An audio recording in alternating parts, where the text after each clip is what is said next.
Por que os japoneses confiam tanto na madeira para construir?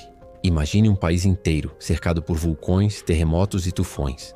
E ainda assim, as suas construções mais antigas não são feitas de pedra, mas de madeira. Agora pense, como é que templos de madeira, erguidos há mais de 1000 anos, ainda permanecem de pé, enquanto arranha-céus modernos podem desabar em segundos durante um terremoto? O Japão parece desafiar a lógica da engenharia, mas o segredo por trás dessa confiança quase espiritual na madeira é muito mais profundo do que simples tradição. É uma mistura de fé, filosofia, ciência e um respeito quase religioso pela própria natureza. Hoje, você vai entender por que o Japão nunca abandonou a madeira e por que ela é, até hoje, o coração da arquitetura japonesa. Para começar, temos que voltar no tempo, mais precisamente para o século VI, com a chegada do budismo ao Japão. Antes disso, a arquitetura japonesa era bem mais simples. Mas com o budismo veio a necessidade de construir templos grandiosos, capazes de inspirar reverência e durar por séculos. Os mestres construtores da época, vindos da China e da Coreia, trouxeram consigo técnicas avançadas de carpintaria. Mas no Japão eles encontraram um desafio único: a natureza imprevisível. É aqui que a história fica fascinante. Em vez de lutar contra os terremotos com estruturas rígidas de pedra que racham e colapsam sob tensão, os arquitetos japoneses fizeram o oposto. Eles decidiram dançar com o terremoto.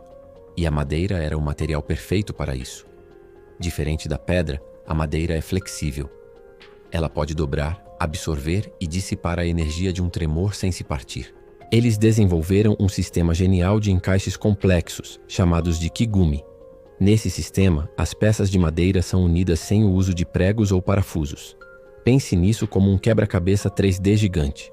Durante um terremoto, essas juntas permitem que a estrutura se mova e balance, mas sem desmoronar.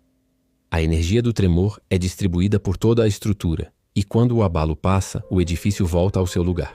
O melhor exemplo disso é o pagode, aquela torre de múltiplos andares que vemos em muitos templos. Por fora, parece uma pilha de telhados, mas por dentro a sua estrutura é revolucionária. Muitos pagodes possuem um pilar central chamado shimbashira, que vai do topo até quase o chão, mas sem tocar nele. Durante um terremoto, enquanto os andares balançam para um lado, esse pilar central age como um contrapeso, balançando na direção oposta, estabilizando a torre inteira. É um princípio de engenharia sísmica tão avançado que só foi redescoberto pela ciência moderna séculos depois.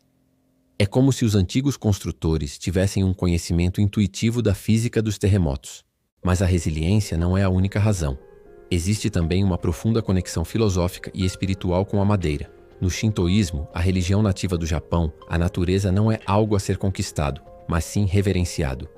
As divindades, ou kami, habitam em árvores, rochas e rios. Usar a madeira na construção é uma forma de trazer essa energia sagrada para dentro dos lares e templos. A madeira é vista como um material vivo, que respira e envelhece junto com as pessoas. Uma casa de madeira não é apenas um abrigo, é um membro da família. Essa filosofia se manifesta de forma incrível no santuário de Ise, o lugar mais sagrado do shintoísmo. A cada 20 anos, o santuário é completamente desmontado e reconstruído ao lado do antigo, usando exatamente as mesmas técnicas e madeira nova. Esse ritual, chamado Shikinen Sengu, acontece há mais de 1300 anos. O objetivo não é apenas preservar a estrutura física, mas garantir que as técnicas de carpintaria e o espírito do santuário sejam passados de geração em geração. A madeira pode apodrecer, mas o conhecimento e a alma da construção tornam-se imortais. É a celebração do ciclo de vida, morte e renascimento, que é central tanto para essa natureza quanto para a fé japonesa. Além disso, vamos ser práticos. O Japão é um país montanhoso e coberto por florestas. Cerca de 2/3 do seu território é floresta. Madeira sempre foi um recurso abundante e acessível, e os japoneses se tornaram mestres em manejá-la de forma sustentável. Eles desenvolveram técnicas como o daisugi, onde se cultiva árvores de uma forma que permite colher madeira perfeitamente reta e uniforme sem precisar derrubar a árvore inteira. É como podar um bonsai em escala gigante. Isso garante um suprimento contínuo de material de alta qualidade para as futuras gerações.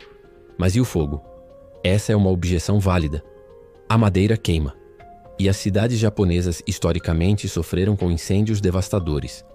Mas até para isso, eles encontraram soluções engenhosas. As paredes eram frequentemente feitas de materiais mais leves e fáceis de substituir, como papel e bambu. Em caso de incêndio, o mais importante era salvar a estrutura principal de pilares e vigas. A reconstrução era parte do ciclo de vida da cidade. E hoje, com a tecnologia moderna, a madeira pode ser tratada com retardantes de chama, tornando-a muito mais segura do que no passado. Você pode pensar que tudo isso é coisa do passado, que no Japão moderno, com seus arranha-céus de aço e vidro, a madeira ficou para trás. Mas a verdade é o exato oposto. A madeira está vivendo um renascimento. Arquitetos contemporâneos, como o famoso Kengo Kuma, estão redescobrindo o potencial da madeira, combinando a sabedoria ancestral com a tecnologia do século XXI. Eles estão criando edifícios inovadores que não só são resistentes a terremotos, mas também mais sustentáveis e agradáveis para se viver. A madeira ajuda a regular a umidade, melhora a qualidade do ar e, segundo estudos, tem até um efeito calmante nas pessoas. Hoje, no Japão, vemos estádios olímpicos, museus e até edifícios de vários andares sendo construídos com madeira engenheirada, um material incrivelmente forte e versátil. Eles estão provando que a madeira não é apenas uma relíquia do passado, mas o material de construção do futuro. Um futuro que busca a harmonia com a natureza, em vez de dominá-la. Então, da próxima vez que você vir uma imagem de um delicado templo de madeira japonês, lembre-se que por trás daquela beleza serena existe uma força incrível. Uma força que não vem da rigidez, mas da flexibilidade. Uma sabedoria que aprendeu a dançar com os terremotos, a honrar os ciclos da natureza e a transformar um simples pedaço de madeira em um símbolo de resiliência, fé e continuidade. A confiança japonesa na madeira não é teimosia. É a expressão máxima de uma cultura que entende que a verdadeira força está em se adaptar e viver em harmonia com o mundo ao nosso redor. Muito obrigado por assistir até aqui. Se você gostou de descobrir esse lado fascinante da cultura japonesa, não se esqueça de deixar o seu like, se inscrever no canal e ativar o sininho para não perder os próximos vídeos. Deixe um comentário dizendo o que você mais achou interessante. Até a próxima!